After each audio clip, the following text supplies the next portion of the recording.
surge a oportunidade que ele tanto aguardava.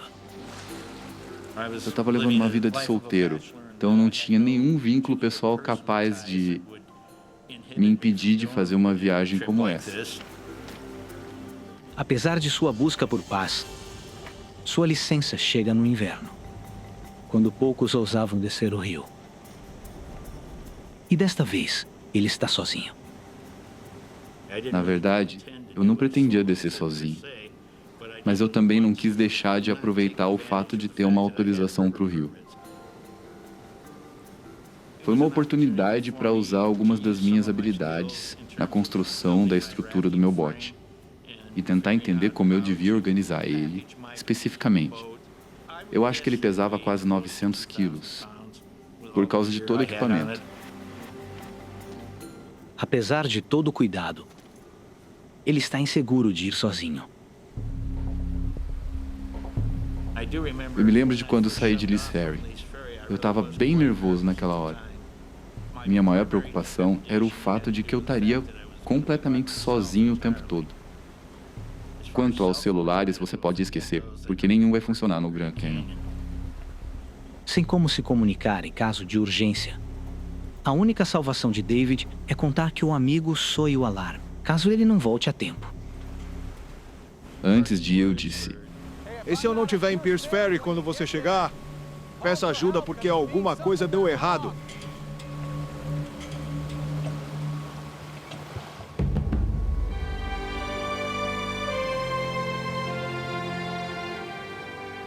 A jornada de David passa pela região mais isolada do cânion,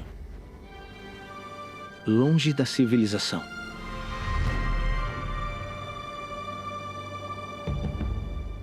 Se vão quase 480 quilômetros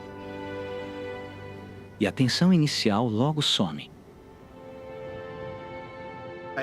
eu já tinha feito quase todo o percurso. Eu só tinha que continuar navegando para chegar com sucesso no meu destino.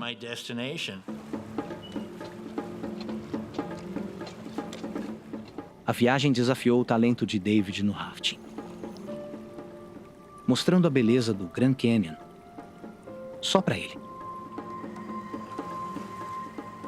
Não existe um lugar como o Grand Canyon.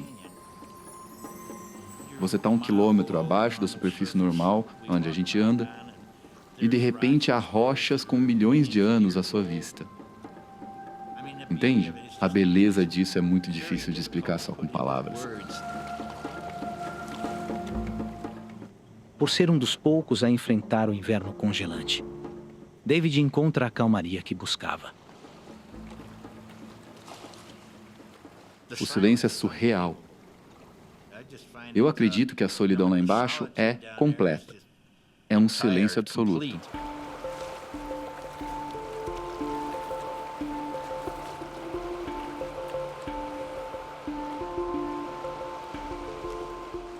Você está numa viagem de 450 quilômetros, totalmente isolada do mundo como conhecemos. Lá você está completamente sozinho. David sabe, essa aventura na natureza vai mudar sua vida.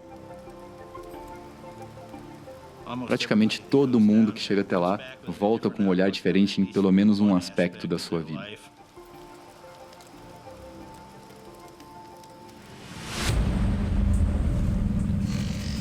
Dia 1.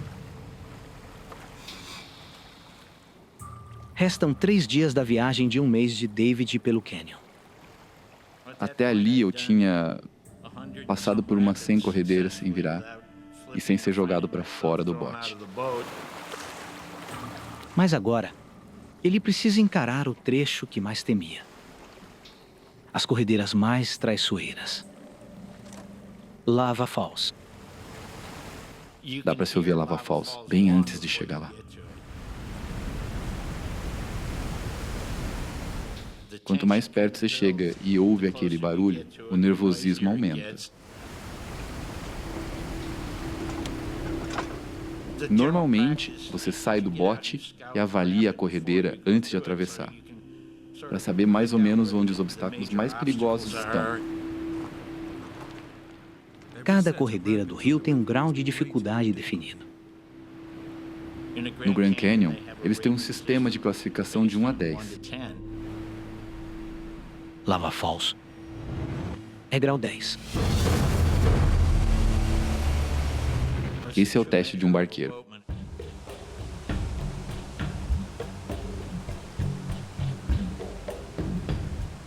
Mesmo eu já tendo passado por todas aquelas corredeiras sem minha roupa de mergulho, fiquei tão assustado com todo aquele potencial desastroso da Lava Falls que resolvi vestir ela.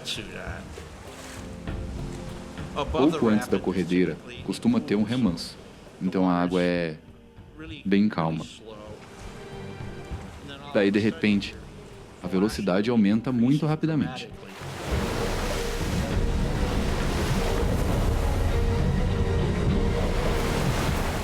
Essa aceleração por si só já é capaz de te deixar bem desorientado. A Lava Falls realmente tem uma cascata. A queda dá uns 4 metros. Eu estava apavorado.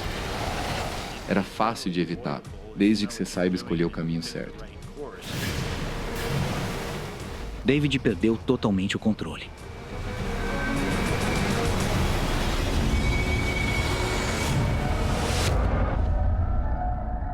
Lembro bem nitidamente do meu bote, ficando de pé e indo com tudo para a cascata.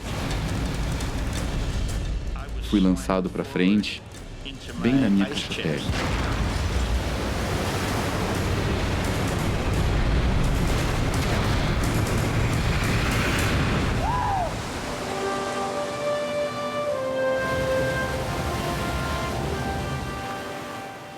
O bote, por razões que até hoje não entendo, ficou de volta para cima.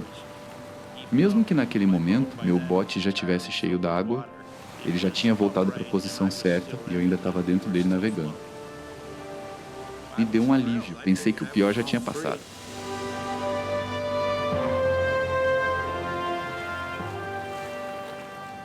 Lembro de pensar, caramba, consegui. Atravessei com sucesso 100 e tantas corredeiras no Grand Canyon. Agora faltavam só por volta de 80 quilômetros. E dali para frente eram basicamente águas calmas. Após vencer a Lava Falls, David retira a roupa de mergulho. Mas ele esquece que há muitas corredeiras à frente. Só fui me dar conta que eu realmente estava correndo perigo quando vi meu bote indo em direção às rochas. Elas têm pontas tão afiadas que parecem os dentes de um cachorro. E eu estava na correnteza naquela hora.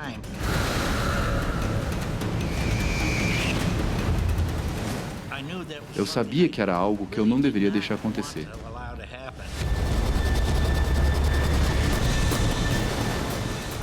Eu tentei dar uma remada mais forte contra a corrente, tentando desviar o bote do lado das rochas.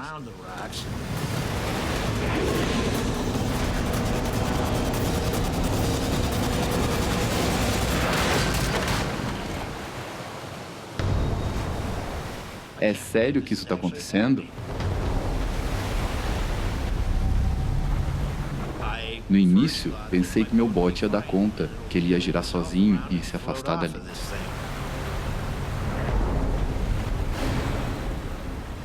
Mas a corrente prendeu o bote contra a rocha.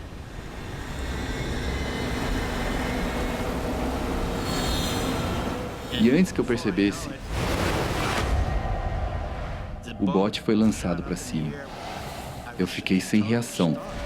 Como que o rio pode ter tanta força a ponto de lançar um bote de 900 quilos pro alto? Eu me lembro de olhar para baixo, para a água e dizer, caramba, agora eu tô ferrado.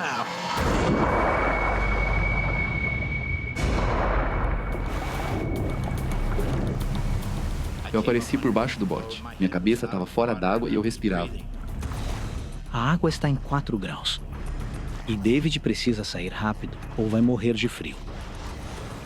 Eu estava com medo de ficar enroscado no bote.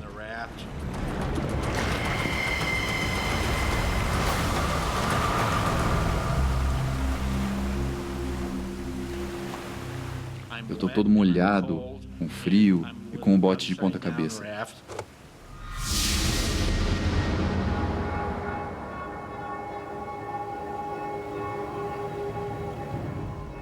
Agora, sem seu bote, ele não tem como sair do cânion.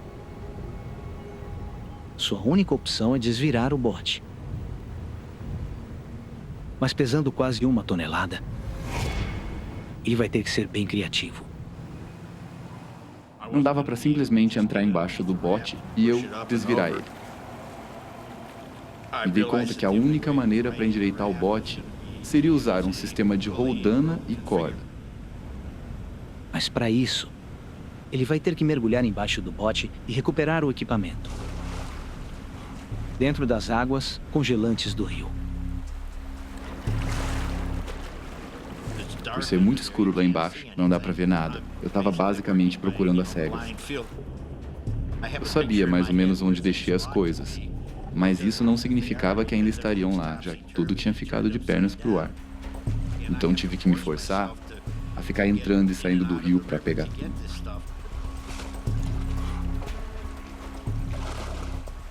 Eu precisava de roldanas, mosquetões, fitas e ganchos de escalada. A cada mergulho abaixo do bote, a temperatura de David despenca. E ele precisa lutar contra os efeitos da hipotermia. A gente não costuma ter contato com frio por tanto tempo. E era isso que eu estava enfrentando. O sangue engrossa com o frio. Então, menos oxigênio chega nos músculos, menos oxigênio chega no seu cérebro. Você não raciocina mais com a mesma clareza. E eu sabia que esse processo estava acontecendo comigo.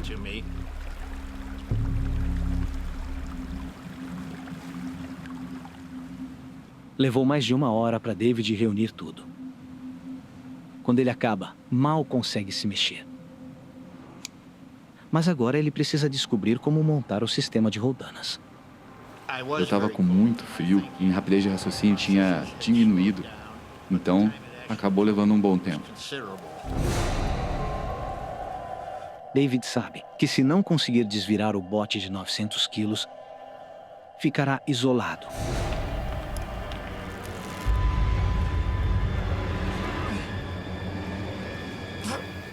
Nem cheguei perto de desvirar.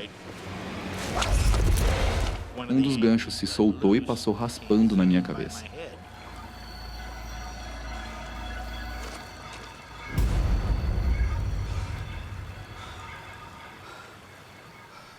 Todo o esforço de David foi em vão. Sua única opção agora é tentar reduzir o peso do bote. Eu conseguia ver rio abaixo uma espécie de enseada, um pouco mais adiante. Então pensei que se eu conseguisse levar o bote até lá, teria espaço suficiente para descarregar o restante do equipamento. Mas é impossível mover o bote pela margem íngreme.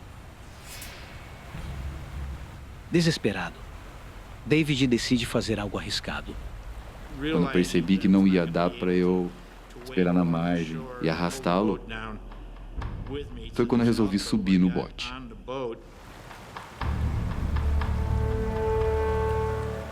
Lembro que fiquei de pé naquele bote de ponta cabeça, só com um remo nas mãos, e tentava manobrar o bote rio abaixo até aquela enseada. Eu parecia aqueles gondoleiros de Veneza, navegando pelos canais.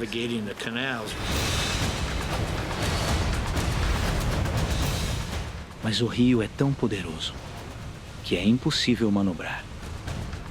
Quando eu mexia no remo, eu acabava girando mais que o bote. A corrente o jogou para além da enseada. Ele está indo em direção às corredeiras. E já não pode controlar seu bote. Não tem literalmente nada para se segurar. Nenhum apoio para as mãos, para os pés, nada.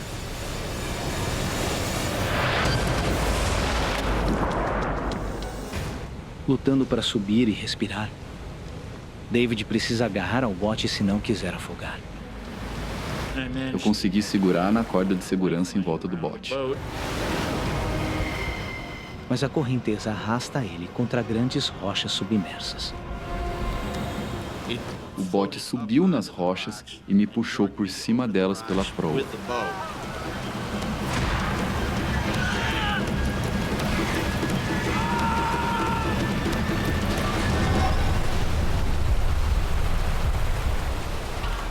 David precisa tomar uma decisão. Se continuar com o bote, será esmagado nas rochas. Se soltá-lo, vai perder tudo. Pensei, se eu não sair desse rio, ele vai me matar.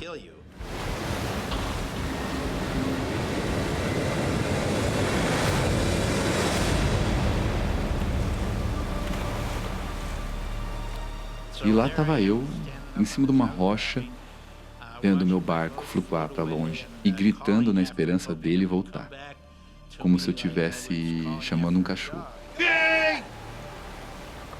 Senti medo. Eu mantive a esperança de que, por algum acaso bizarro, ele ficasse preso em algum ponto onde eu pudesse chegar. E quando ele desapareceu de vista, eu disse mais ou menos: Deus do céu, onde me meti agora? Eu percebi que eu estava numa situação bem complicada. Não tem nem lugar para eu respirar um pouco. Imagina para fazer qualquer outra coisa. Eu comecei a pensar seriamente nas alternativas que eu tinha ali. Será que eu tenho que tentar sair do caminhão a pé? Quais são as opções?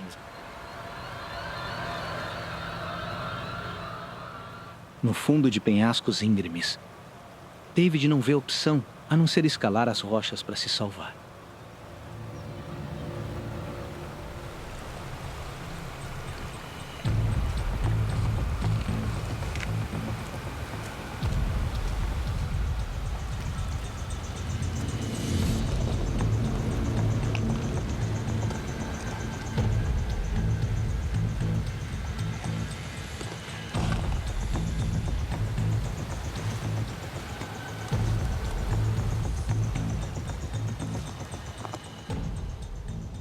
O progresso é doloroso. Após 1 hora, estava só a 9 metros do rio.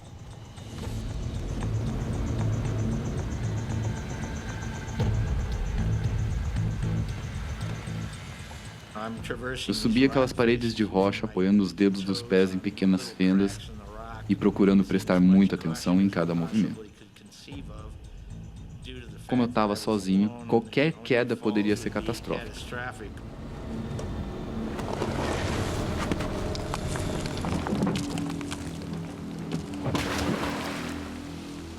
Quanto mais ele sobe, mais instável as rochas ficam.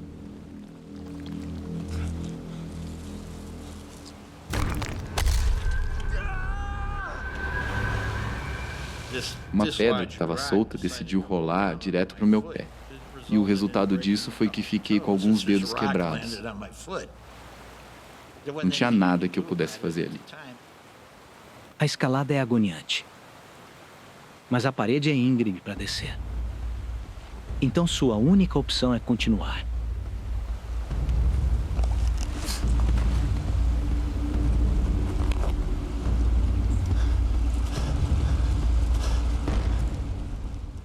Eu agarro numa pedra, vou usando ela como apoio, enquanto vou contornando um tipo de saliência na rocha, mas a pedra escapa da minha mão. Então fiquei ali, desequilibrado, por alguns segundos, minutos, horas, dias, vidas, sei lá quanto tempo.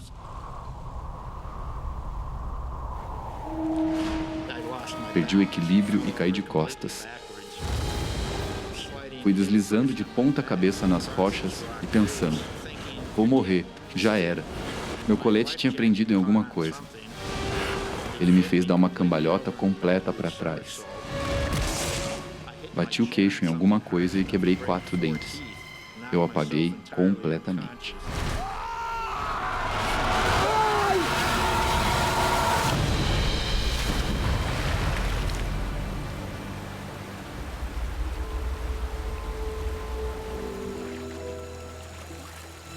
Benedict Allen, de 22 anos, sempre foi um sonhador. E ele está vivendo seu maior sonho até agora. Ele está seguindo os passos de seu pai e se tornando um aventureiro. Meu pai era piloto de testes e foi muito emocionante ter esse pai glamouroso que costumava pilotar esses aviões sobre a casa.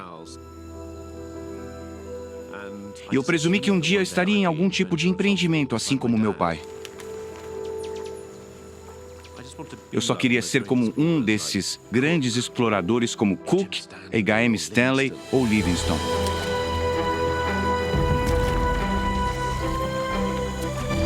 E para sua primeira expedição, Benedict veio à maior selva do planeta, a poderosa floresta amazônica. Quando criança, li em meus livros sobre Eldorado que era essa mítica terra de ouro. Mas ninguém encontrou Eldorado e pensei que um dia esse seria meu destino.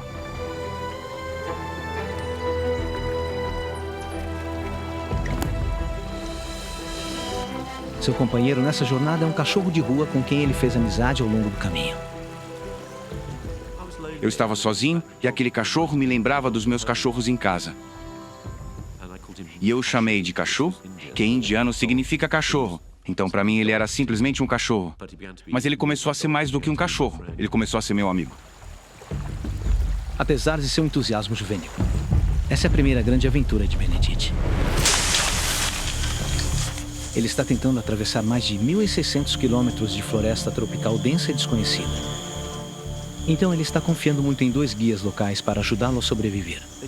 Eles me ensinaram como me sentir confortável na floresta, que para mim era um lugar confuso.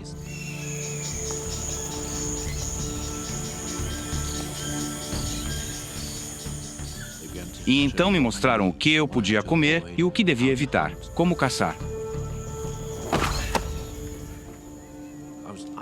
Eu era totalmente dependente desses 2 homens e de sua extraordinária biblioteca de conhecimento. Por quê? Eu não sabia nada, você sabe absolutamente nada.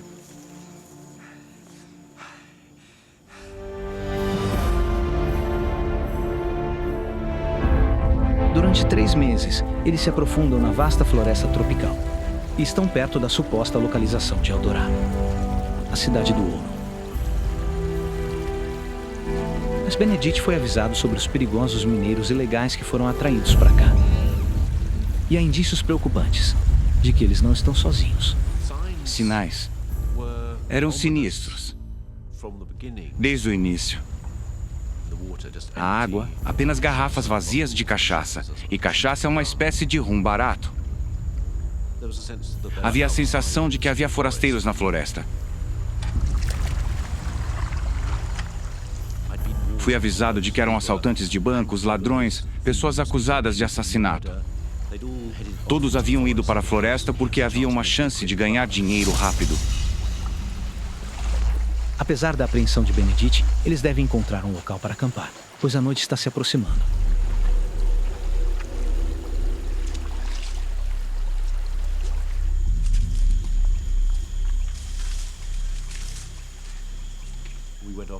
Saímos por entre as árvores e de repente nos deparamos com esse pequeno povoado.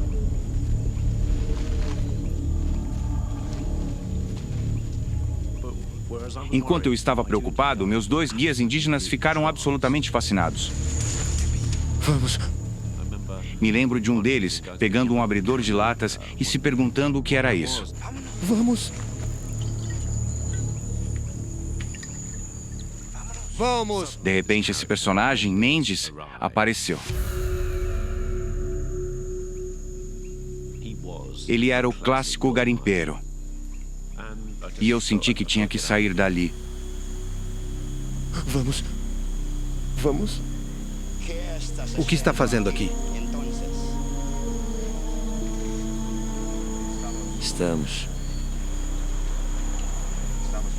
Estamos procurando o Eldorado.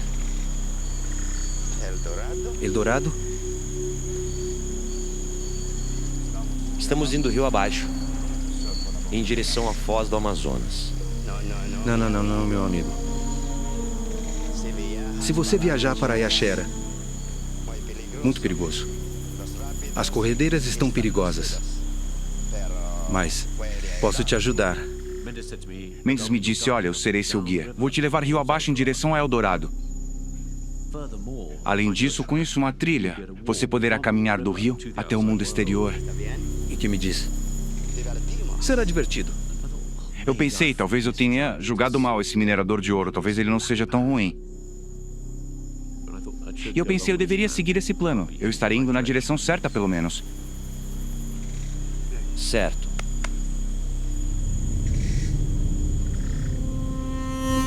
Benedict relutantemente aceita a oferta e se acomoda para passar a noite.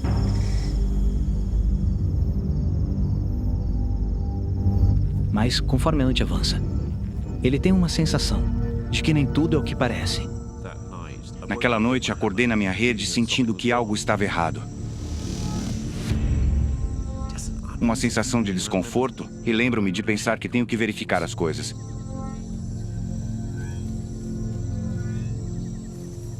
Então calcei minhas botas, fui até o rio para ver se minha canoa ainda estava lá, ver se os suprimentos ainda estavam lá. No fundo, acho que eu só queria garantir que minha saída estava segura.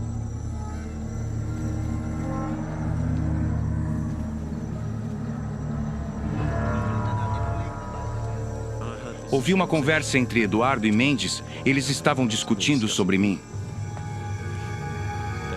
Eles estavam dizendo, por que não cortamos a garganta dele agora? Por que não cortamos a garganta dele agora? E quanto aos índios? Será que se importariam? Se o matarmos? Não. Eles não se importariam nem um pouco. Sentia um medo crescente e a adrenalina começou a pulsar nos meus ouvidos. Venha. Vamos fazer isso agora. Quem vai fazer? Eu mesmo. Enquanto ele estiver dormindo. E percebi que iria ser morto. Este é meu último momento de vida. Eu só pensei, vá, corra, saia daqui. Peguei meu martelo, minha rede de mosquito e corri para o barco.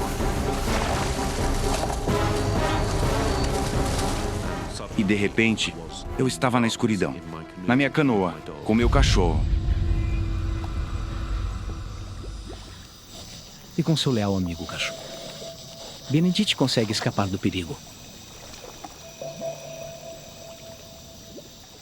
Meu primeiro pensamento foi alívio.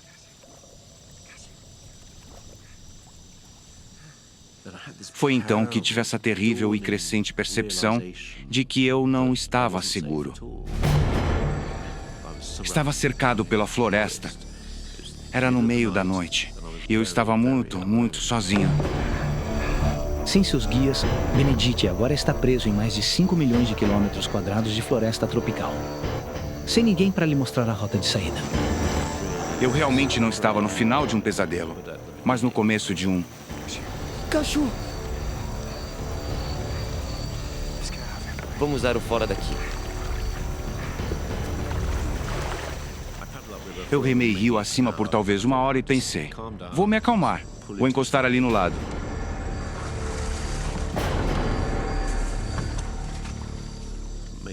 Fiz um pequeno acampamento e pensei que precisava aceitar essa nova situação.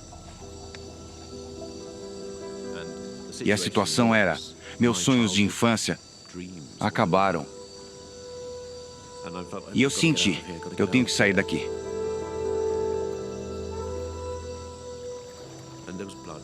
E havia sangue pulsando em minha cabeça. E não sabia o que havia na floresta. E eu não me conhecia, na verdade. Eu não sabia se tinha a capacidade de sobreviver.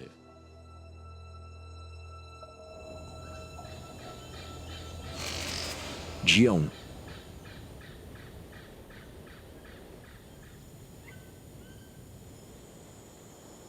Quando a primeira luz surgiu, pude ver essa floresta absolutamente imensa e lá estava eu, no meio dela, absolutamente sozinho. Foi aterrorizante naquela primeira manhã.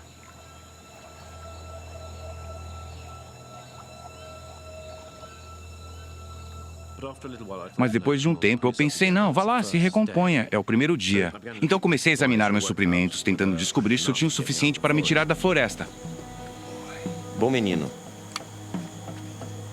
E pelas estimativas de Benedict, ele tem arroz, açúcar e carne seca suficientes para durar aproximadamente 2 semanas. E ele tem um mosquiteiro, um facão e um kit de sobrevivência. Tudo básico que ele precisa para se manter vivo. Se eu quisesse ver minha mãe e meu pai novamente, teria que me arriscar a encontrar uma trilha para sair da floresta, e essa é a opção que parecia ser a única sensata. Mas Benedict sabe que procurar uma rota para sair da floresta significa entrar em águas completamente desconhecidas.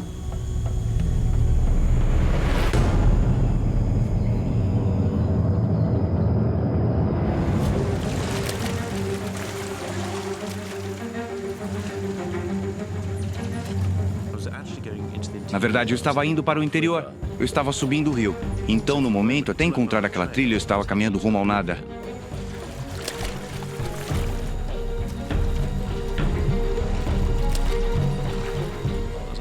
Enquanto remava rio acima, comecei a ter mais esperança. Então, de repente, surgiram as corredeiras.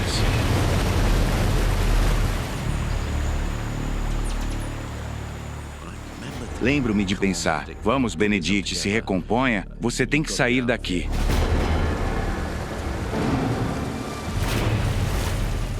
Passei muito tempo arrastando a canoa pelas corredeiras.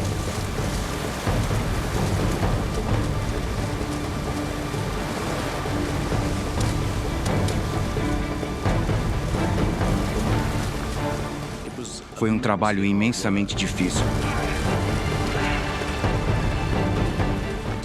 Parecia interminável. Eu estava sempre lutando contra esse rio.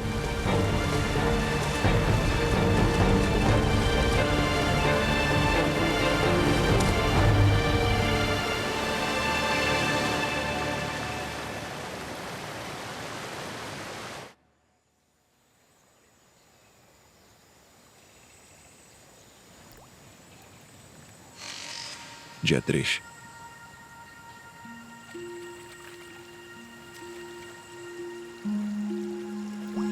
Depois de 3 dias no rio, lutando contra inúmeras corredeiras, a dura realidade está chegando para Benedict.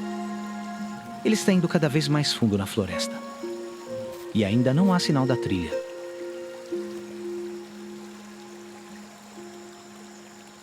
No terceiro dia, todo o meu entusiasmo inicial havia se esgotado. Fiquei pensando, quantas corredeiras existem? Elas não estavam marcadas em nenhum mapa. Parece não ter fim.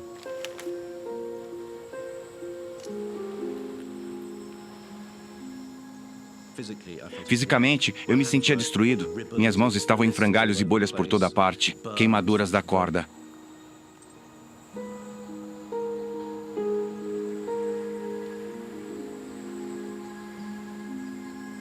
A grande incógnita era por quanto tempo eu poderia continuar. E não era que eu estava ficando sem comida. Eu estava apenas perdendo fé em mim mesmo.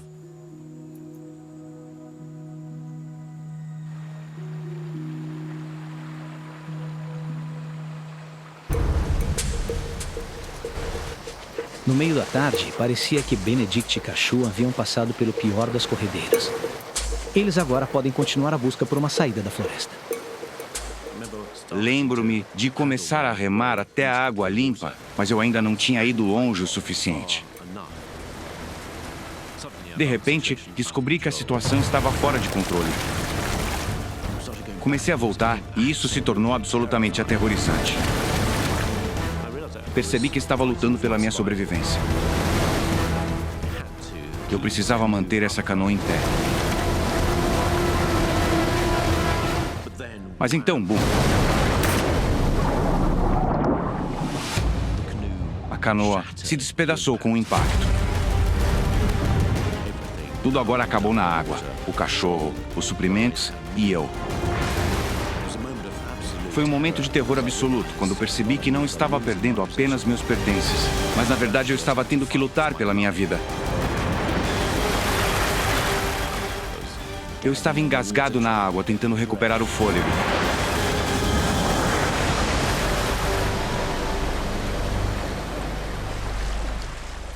Finalmente consegui algum impulso e segui meu caminho em direção à margem do rio.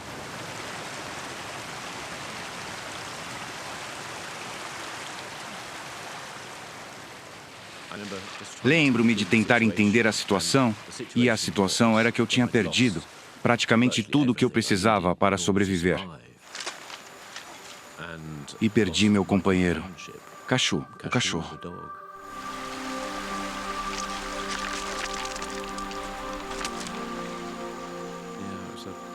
É triste mesmo.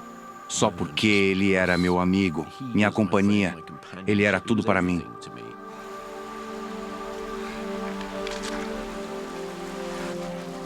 Enquanto Benedict se senta na margem do rio, ele percebe que junto com Cachu, Suas esperanças de sobrevivência estão lentamente se afastando.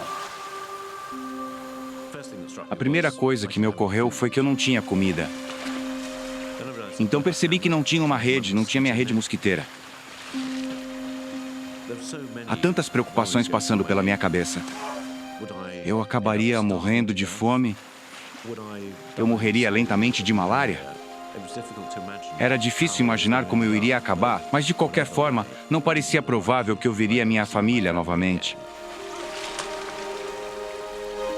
Benedict sabe que ninguém o procurará, porque sua expedição não deve terminar em pelo menos 3 meses.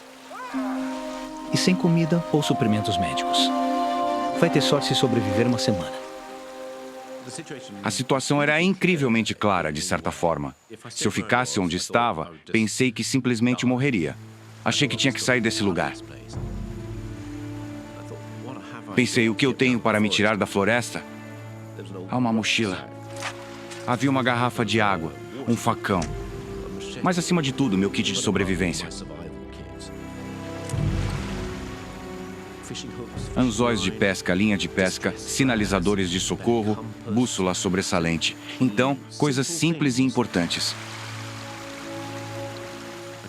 Peguei meu pequeno caderno e fiz um pequeno mapa. Qualquer coisa que eu me lembre, eu coloquei neste mapa. Benedict percebe que o rio não é mais uma rota viável.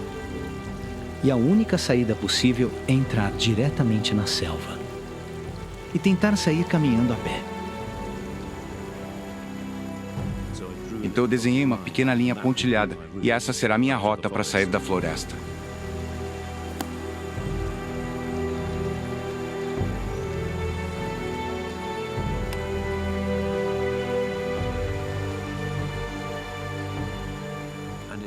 E foi um grande momento quando eu me afastei da luz do sol para o desconhecido.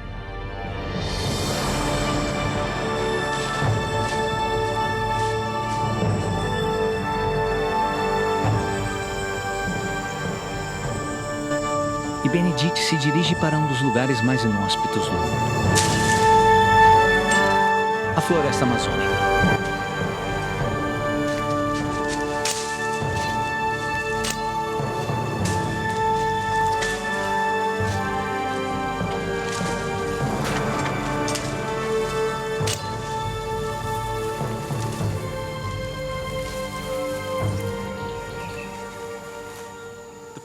A floresta que eu vi parecia uma floresta muito diferente daquela que eu lembrava. Muito densa. Difícil de suportar. Então eu pensei, eu tenho que ser absolutamente claro sobre o que eu deveria estar fazendo. Benedict percebe que atravessar essa selva será uma tarefa monumental. Ele terá que usar cada fragmento de experiência que tiver, se quiser sair daqui vivo. E acho que caminhei 160 quilômetros em linha reta até o mundo exterior. Então pensei, vou contar cada passo. Quando cheguei a 100 passos, fiz uma pequena marca em um graveto. Dessa forma, eu saberia que estava mais perto de ajuda.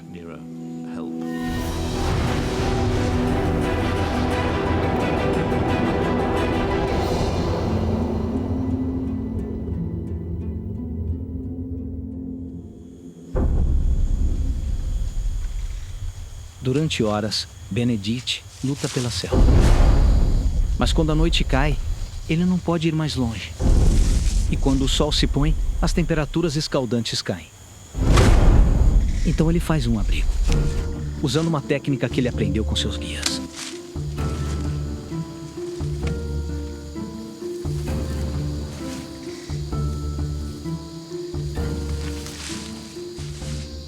Pensei, até que não ficou tão ruim. Deu até um certo orgulho.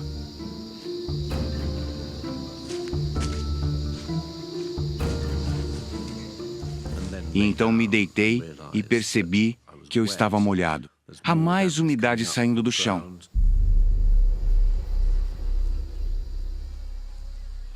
Eu fiquei deitado lá, transpirando intensamente, e depois senti um frio extremo. A realidade brutal é que Benedict não está nem um pouco preparado para isso. Na umidade de 100%, ele não tem como se manter seco ou aquecido.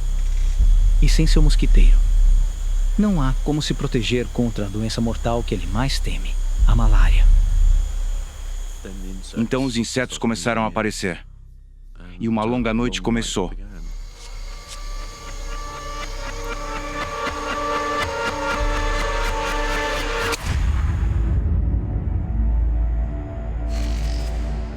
Dia 4.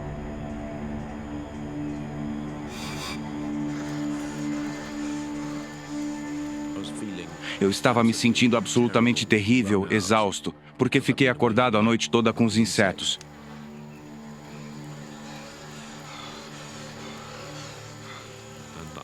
E eu tinha que acender uma fogueira e secar minhas roupas apenas para afastar essa umidade sufocante que me desgastava.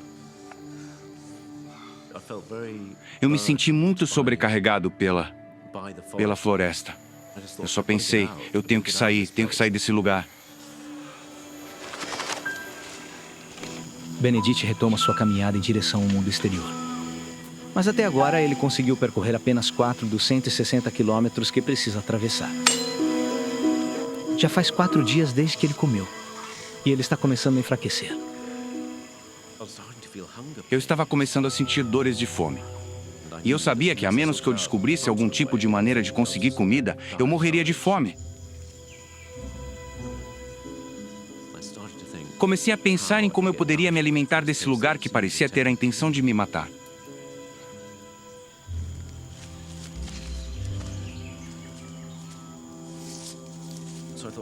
Então eu pensei, ok, eu tenho que me acalmar e construir algumas armadilhas. E Benedict sabe que se você quiser prender um animal, você tem que fazer isso. Você tem que encontrar sua trilha. Faça 2 linhas paralelas de gravetos que você finca no chão da floresta e cria um corredor para o rato passar. E tem uma pequena isca que você coloca na ponta e ela aciona um mecanismo e pronto. Um tronco cai e achata o rato e você pega esse roedor achatado para o jantar.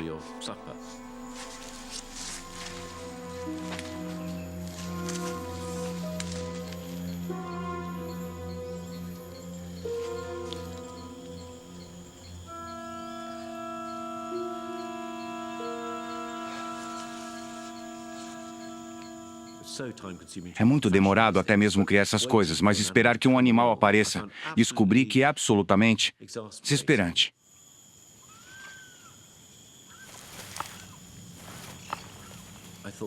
Pensei que sou totalmente incompetente aqui. Eu não pertenço à floresta. Além disso, a floresta parece saber disso.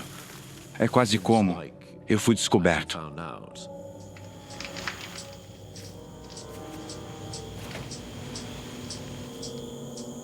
Todas as espécies aqui aprenderam a sobreviver, e aquelas que não são boas o suficiente morrem. E eu vou ser o próximo, porque não sei lidar com isso aqui. Eu nem consigo fazer uma armadilha simples.